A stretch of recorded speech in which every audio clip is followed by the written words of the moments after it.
Think about the last time you explained yourself. Not because someone asked, because you needed them to understand. You chose those words carefully. You softened the edges. You watched their face while you spoke, looking for the moment they would finally get it. And maybe they did, or maybe they nodded, and you could tell it wasn't enough, so you said more. There is a word for what you were doing in that moment. Jung called it something specific, not communication, not honesty. He called it a wound wearing the mask of clarity. Because the need to explain yourself, really explain yourself, to justify your choices, your silence, your feelings, your existence to another person. That need is not coming from your confidence. It never was. And once you see where it is actually coming from, you cannot unsee it. The conversation you have been having your entire life, the one you rehearse alone at 2 a.m., the one that always starts with, "You have to understand." It changes shape completely. That is what this is about. You were not born needing to explain yourself. That is the part most people miss. They assume it is personality, introversion maybe, or anxiety, or just the way they are wired. But it is none of those things. It is something that was installed, quietly, over years, so gradually that by the time you noticed it, it felt like it had always been there. It started before you had language for it. There was a moment, probably many moments, when something you felt, something you needed, something you simply were, was met with a reaction that told you it was not quite acceptable. Not in a dramatic way. Not necessarily with cruelty. Sometimes it was just a silence that lasted a beat too long. A face that shifted. A parent who changed the subject. A classroom where you gave the real answer and the room went quiet in the wrong way. And something in you drew a conclusion. Not in words. Children do not draw conclusions in words. They draw them in the body, in the nervous system, in the part of the psyche that is only trying to keep you safe. And the conclusion was something like this. Who I am, as I am, without explanation, is not quite enough. There is a gap between what I feel and what is acceptable to feel. And I need to close that gap. With words, with justification, with proof. Jung spent decades mapping what happens to the parts of us that receive that message early enough. He called the collection of everything we learned to hide, everything we learned was too much or too little or simply wrong, the shadow. Not evil, not shameful, just exiled. The self that was told, in ways too subtle to argue with, to wait outside. And here is what almost no one tells you about the shadow. It does not disappear when you exile it. It finds another door. And one of the doors it walks through most reliably, most invisibly, is the mouth. In the form of explanations that go on slightly too long. Justifications that arrive before anyone asked for them. Apologies attached to perfectly reasonable statements. The need to make sure, absolutely sure, that the person in front of you has understood you correctly. Because underneath all of it is that same early conclusion, still running, still trying to close the gap. You are explaining yourself to the people in front of you. But the person you are really trying to convince, the one you have always been trying to convince, is not in the room. They were there a long time ago, and they shaped you in ways you are still discovering. This is not a small thing. This is not a habit you fix with a technique, or a boundary-setting exercise, or 3 deep breaths before a difficult conversation. This is a structural wound. Something built into the architecture of how you move through the world. And the reason it matters, the reason it is worth sitting with at this level of depth, is that it costs you something every single day. Not money, not time exactly. It costs you a particular quality of presence, the kind that only becomes available when you are no longer using most of your interior resources to manage how you are being perceived.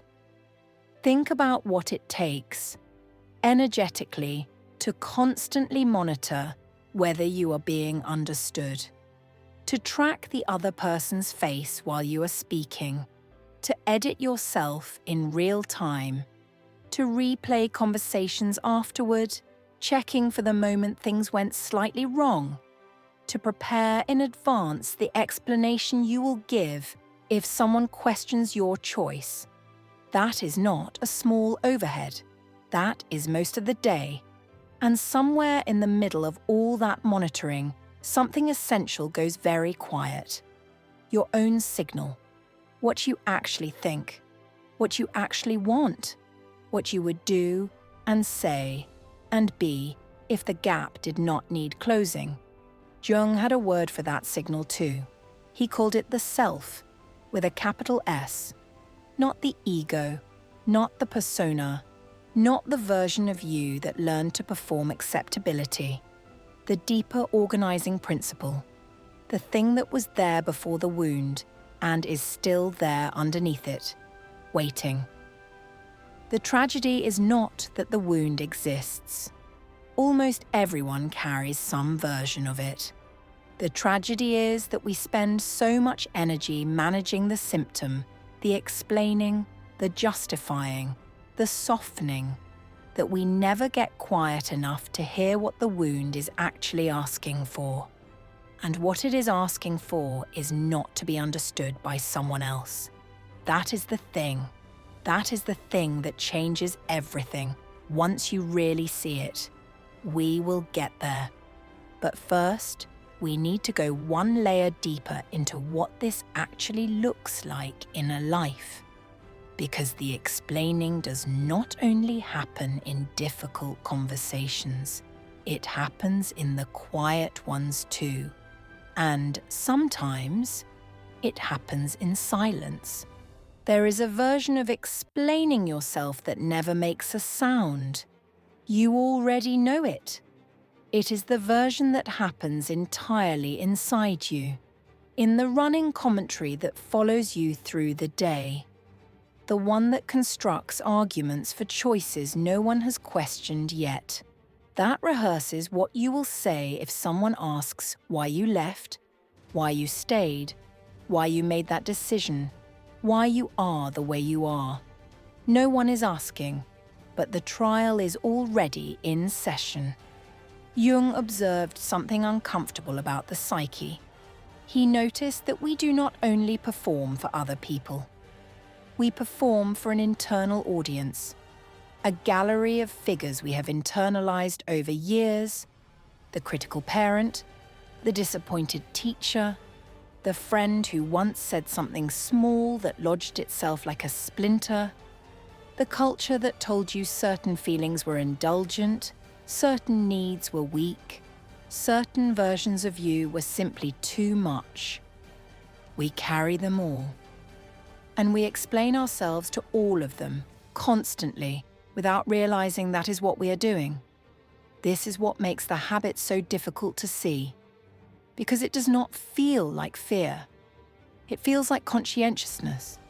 It feels like self-awareness. It feels sometimes like integrity. You are just being thorough, just making sure no one misunderstands, just being honest about where you are coming from. But watch what happens in the body when you imagine simply not explaining. When you imagine sending the message without the paragraph of context, saying no without the 3-sentence rationale, making the choice and not posting about why, leaving the room without a reason, existing in your decision without filing a report on it. For most people, something tightens. That tightening is the information, not the explanation. the tightening. Because what it is telling you is that somewhere inside you, you still believe that your undefended self is not safe, that without the scaffolding of justification, something will collapse, that you will be misread, or judged, or abandoned, or simply not enough. And the psyche, being the efficient survival system that it is, has found a solution. Keep explaining, stay legible, make yourself so thoroughly understood that there is no space for a verdict you cannot control. It is an elegant solution to a real problem. The problem is that it does not work, not because people will judge you anyway, though some will, but because constant explanation creates the very condition it is trying to prevent. The more you explain, the more you signal that your position requires defending. The more you justify, the more you invite scrutiny. The more you soften, the more you train the people around you to expect softness and to be unsettled when it is not there. You have been trying to close the gap with words. But words, in this particular case, are not the material the gap is made of. Marie-Louise von Franz, who worked alongside Jung for decades, wrote about what she called the tyranny of the should. The inner voice that measures your every thought and choice against an inherited standard of acceptability. Not a standard you chose. One handed to you so early it feels like your own conscience. The explaining is how we negotiate with that voice. We are not really talking to the person in front of us. We are talking to the standard, trying to demonstrate one more time that we have measured up.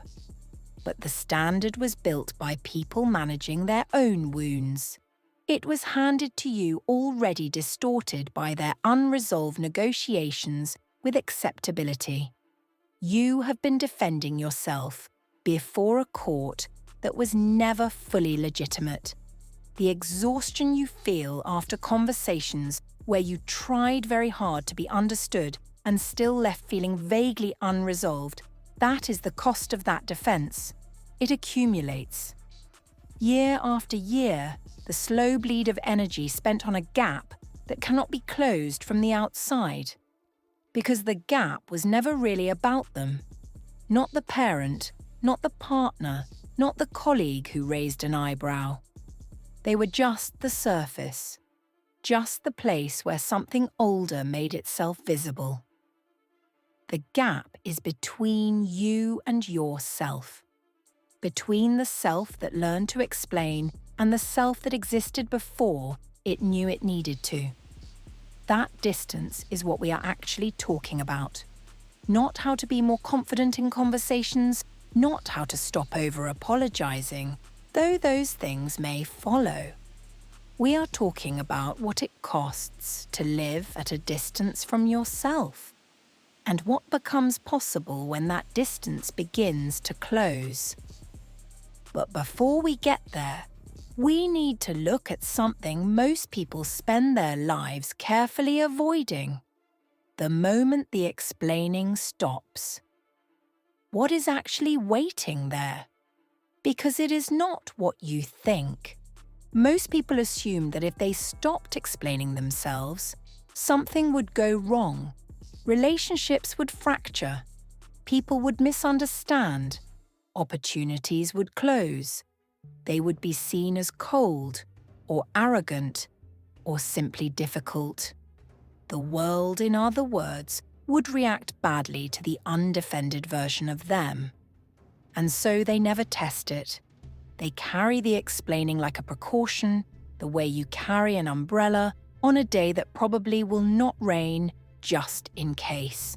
Just in case the silence is too much, just in case the boundary without a reason offends, just in case the unadorned no turns out to be the thing that finally breaks something important.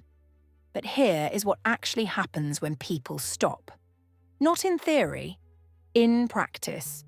In the lives of people who have, through therapy or crisis or simple exhaustion, arrived at the place where they no longer had the energy to keep performing the justification. The first thing that happens is discomfort, real discomfort. Not the mild unease of trying something new, but a deeper, older feeling. Something close to exposure, as though a layer of clothing has been removed and the air is suddenly very direct. This is the wound making itself known, not as a concept, but as a physical fact. And most people at this point put the clothing back on. They interpret the discomfort as evidence that they were wrong to stop, that the explaining was protective after all, that the world was right and they were not ready. But the discomfort is not evidence of danger. It is evidence of change. Jung wrote extensively about what he called the individuation process, the long, non-linear movement toward becoming more fully yourself. And he was unusually clear about one thing. The path toward greater wholeness does not feel like relief at first. It feels like loss, like destabilization, like the removal of something that, however costly, was at least familiar. Because the persona, the carefully constructed version of yourself that you present to the world, is not just a performance. It is also a container. It holds the shape of your social existence. And when you begin to release parts of it, when you stop managing your image quite so vigilantly, there is a period where nothing feels solid. This is not breakdown. This is reorganization.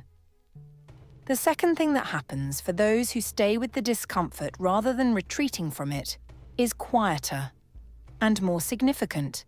They begin to notice who stays. Not everyone, it turns out, needed the explanation.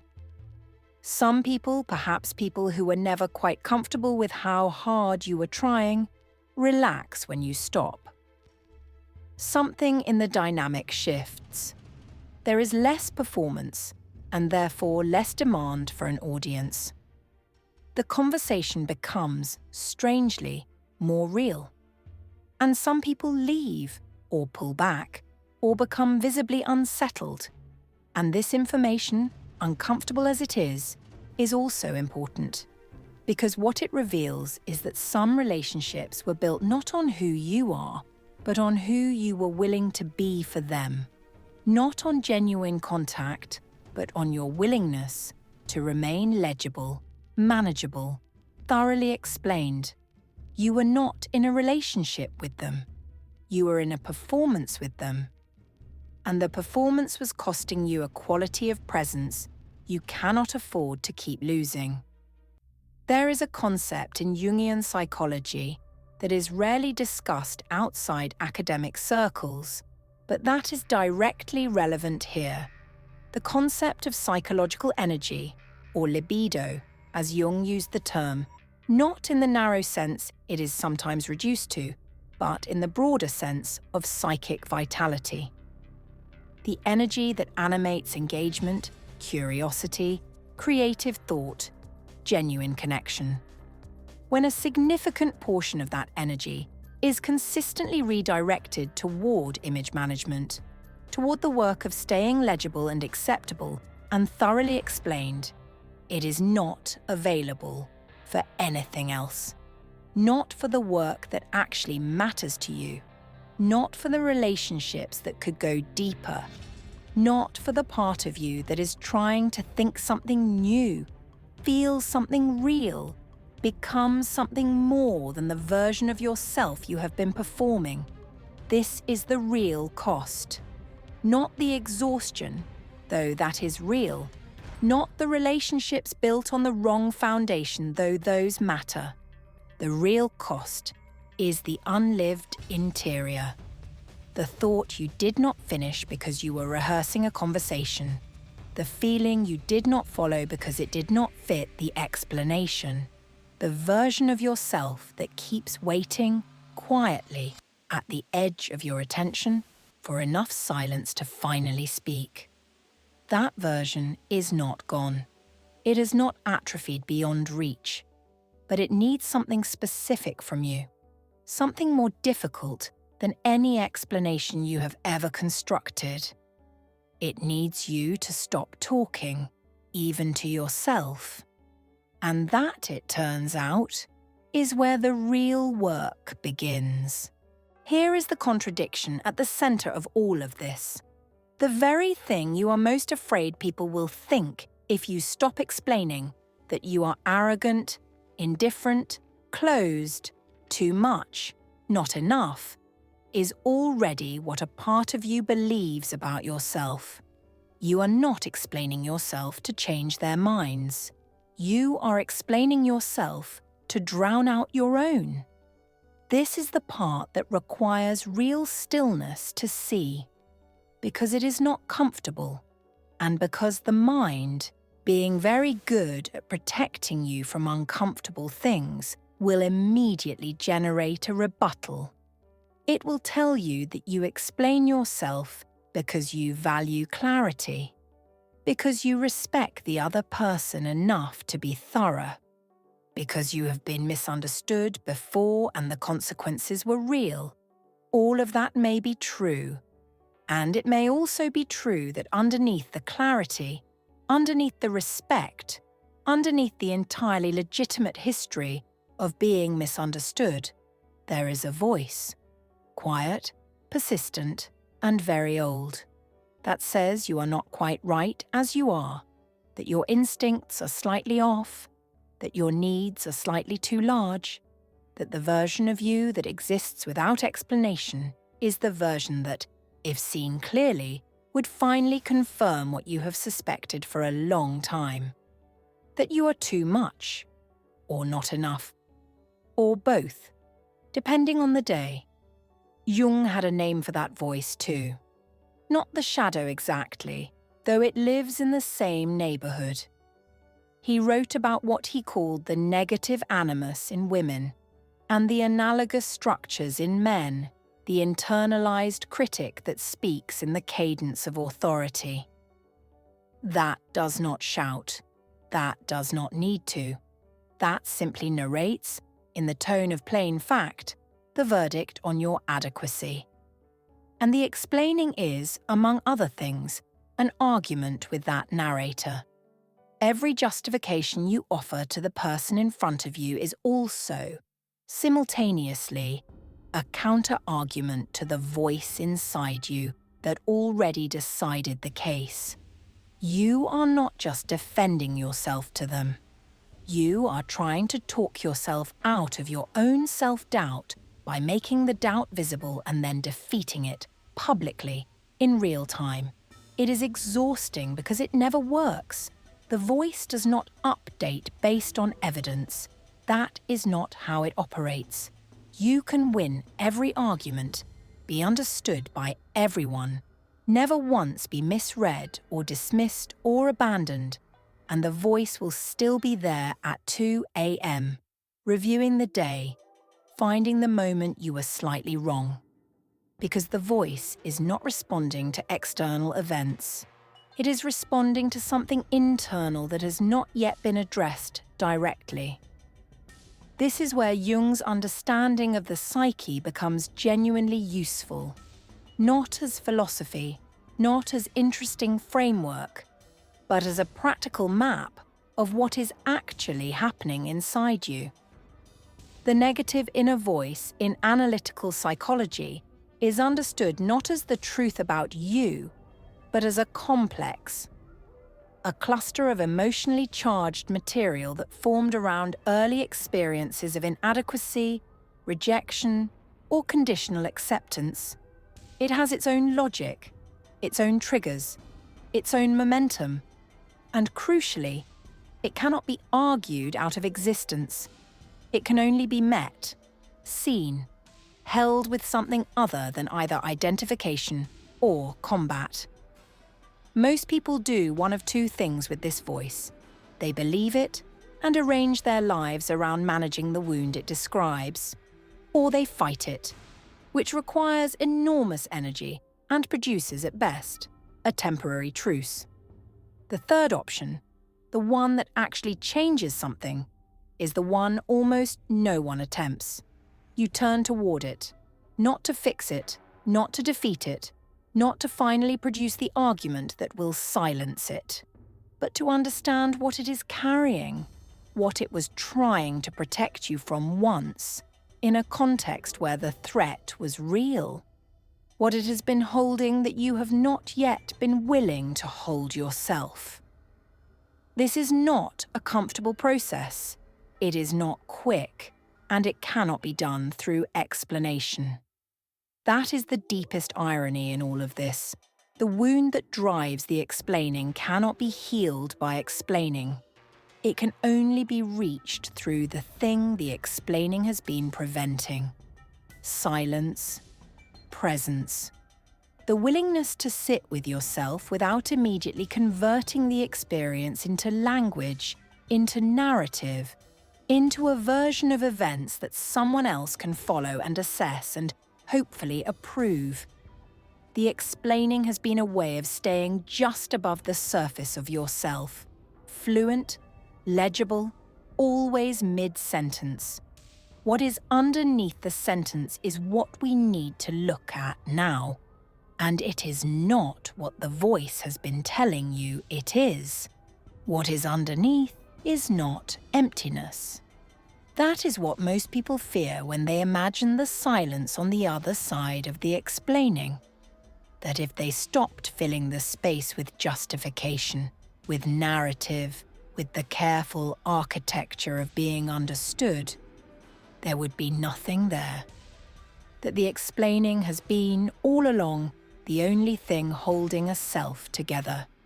It is one of the most common fears in depth psychology, and it is almost always wrong. What is underneath is not emptiness. It is density.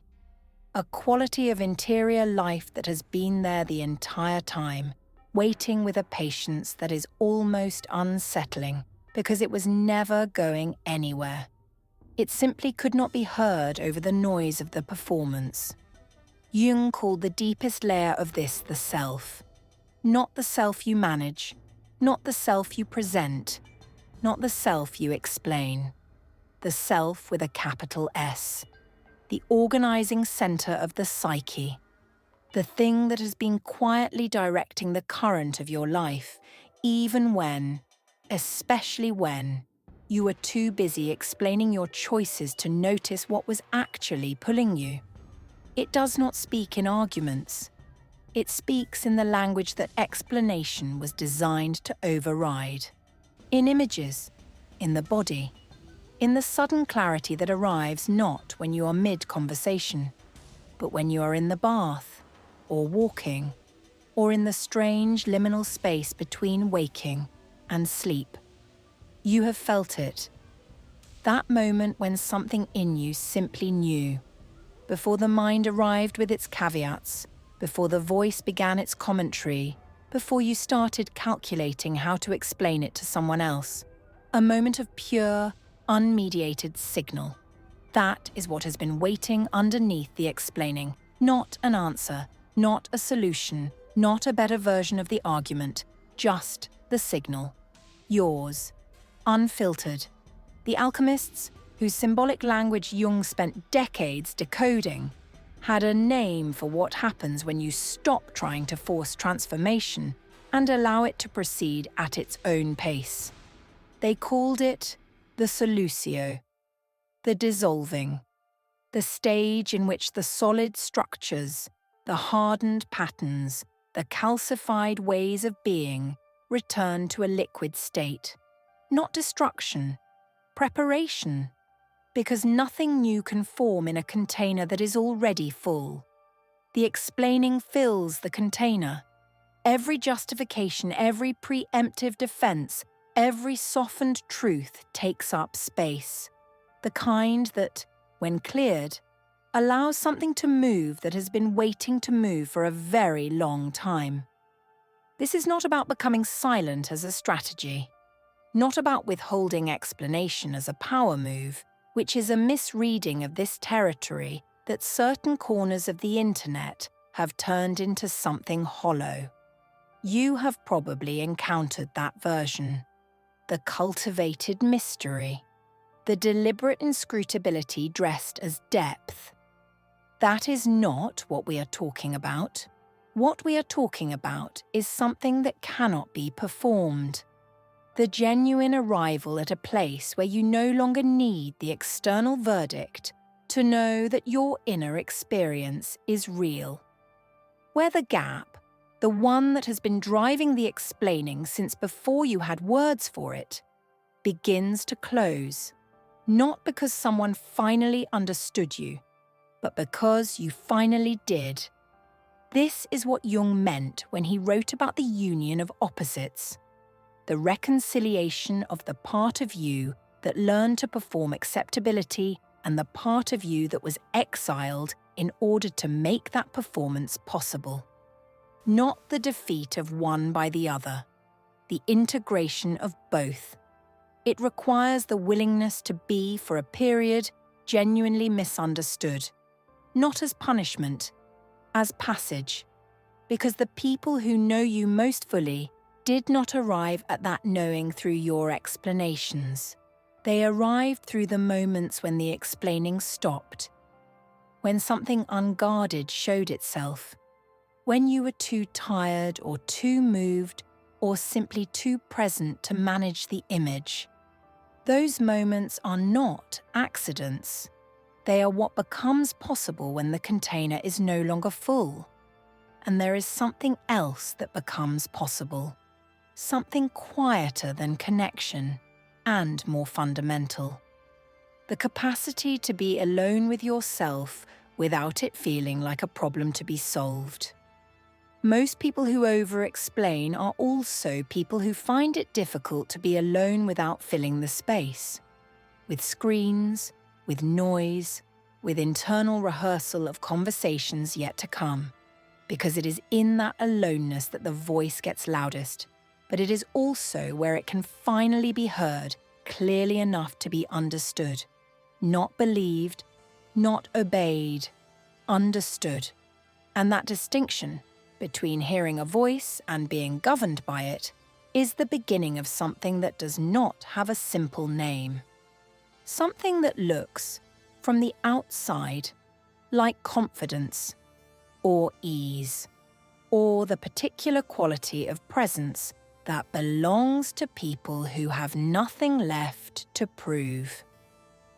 Not because they have proved everything, because they have stopped needing to. I want to pause here for a moment.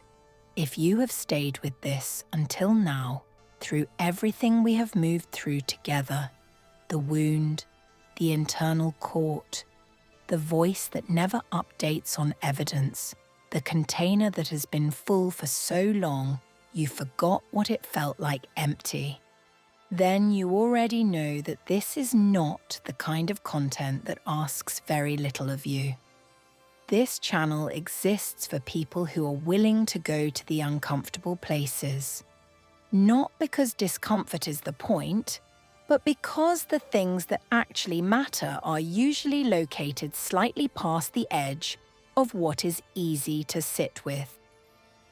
If that is the kind of work you want to keep doing, I would like to invite you to subscribe, not to collect a number, but because what we are building here, video by video, is something that takes time to accumulate. The ideas compound. The threads connect across videos in ways that a single watch cannot deliver. If this conversation has opened something in you, there is more waiting. Subscribe and stay close. And now, back to where we were, because there is one more thing that needs to be said. Something that most conversations about this topic stop just short of, either because it is uncomfortable or because it requires admitting something that the explaining has been carefully protecting you from having to admit. You already know how to stop explaining yourself. Not as a technique, not as a practice you need to develop. You know, in the moments that matter, when the explanation is unnecessary. You feel it. the slight contraction before you add the sentence that was not asked for. The awareness, somewhere beneath the words, that you are softening something that did not need to be softened, that you are defending a position that was not under attack. You know, you have always known. The question was never how. The question was whether you believed you were allowed to exist in a decision without narrating it, allowed to feel what you feel without filing a report on it, allowed to be in the presence of another person, something other than thoroughly explained. And the answer to that question, the real answer, is not something anyone else can give you. Not a therapist, not a framework, not a video, however long. It can only be arrived at from the inside, through the slow, non-linear, frequently uncomfortable process of turning toward the parts of yourself that the explaining has been managing at a distance. Jung called this process individuation, not self-improvement, not optimization, not becoming a better version of the performing self. The gradual, often reluctant movement toward wholeness, toward the integration of the exiled parts, toward the self that has been organizing the current of your life from underneath the noise. It does not announce itself. It does not arrive with clarity and resolution and a sense of permanent arrival. It arrives in small moments. The conversation where you said less than you usually would, and felt, afterward, not diminished, but strangely more present. The decision you made without explaining it to anyone, and discovered that the sky did not fall.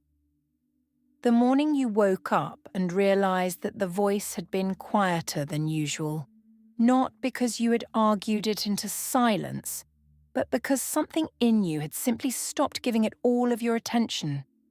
These moments accumulate.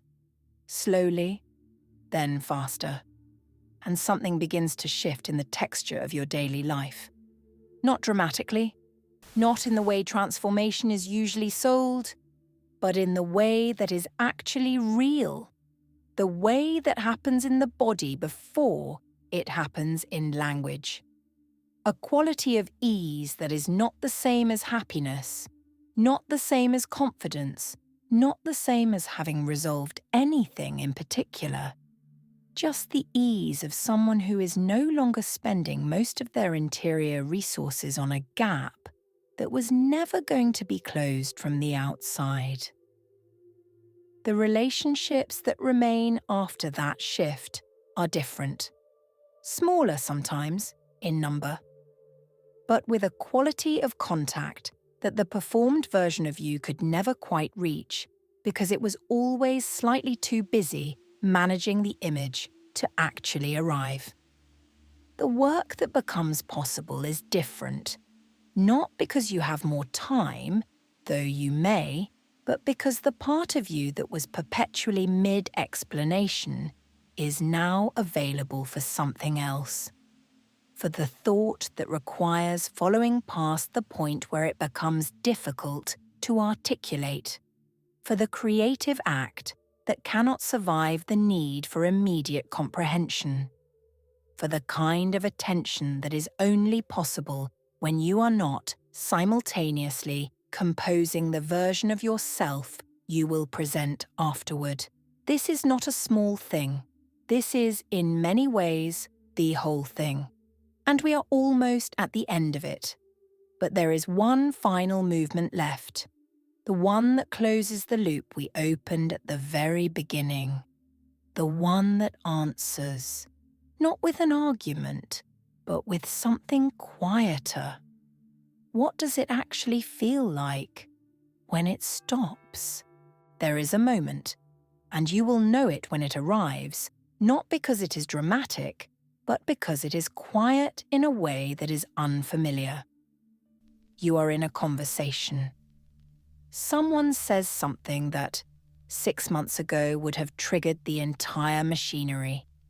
The preemptive defense, the careful softening, the explanation that begins before you have even decided whether one is necessary. And this time, you simply do not. Not because you have conquered something, not because you have finally become the person who has no wound, but because in this particular moment, the gap does not feel like an emergency. The silence after your words does not feel like a verdict waiting to be delivered. The other person's face, whatever it is doing, does not feel like a court you need to win. You are just there, present, in the conversation without being consumed by the performance of it. It lasts maybe 30 seconds. Then the machinery starts up again, a little. Old habits do not dissolve cleanly. But you noticed it. The 30 seconds. The taste of what it is like to simply exist in a moment without immediately converting it into something that needs to be explained. That is what it feels like. That is what all of this has been moving toward. Not a transformation you can point to. Not a before and after. Just a gradually increasing proportion of moments in which you are more present than performing, more interior than managed, more yourself than the version of yourself you constructed to be safe. Jung believed, and spent a lifetime of work trying to demonstrate, that the psyche moves toward wholeness the way a plant moves toward light. Not because someone instructs it to, not because the conditions are perfect, but because that is what it is designed to do when the obstacles are removed, when the container is cleared, when the explaining stops long enough for the signal to be heard. You have been the obstacle, not through malice, not through weakness, through a very understandable response to a very real wound, sustained at an age when you had no other tools. The explaining was the best available solution. For a long time, it was the only one. But you are not that age anymore. And the people in front of you now are not the ones who required the original defense. And the gap, the one that started all of this, does not need to be closed by them. It needs to be closed by you, from the inside, slowly, in the direction of the parts of yourself you have been explaining away. This is not the end of a process. It is barely the beginning of one. What we have done here is name something that most people move through their entire lives without naming. And naming it, seeing the shape of it clearly, is not nothing. It is, in fact, the necessary first movement. The trial that has been running in your head, the one where the verdict is always slightly out of reach, adjourns the moment you stop showing up as the defendant. You were never supposed to be the defendant. You were supposed to be the witness, the one who watches what moves through the interior without immediately converting it into a case to be argued, without reaching for the words before the experience has finished arriving.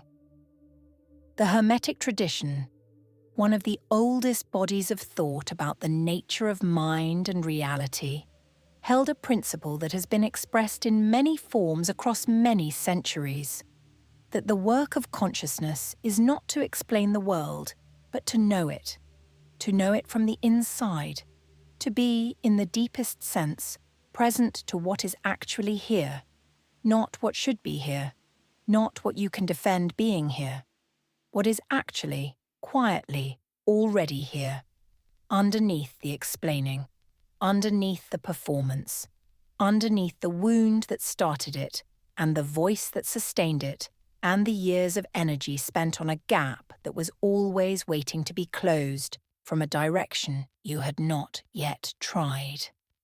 There is something there. It has been there the whole time, and it does not need you to explain it.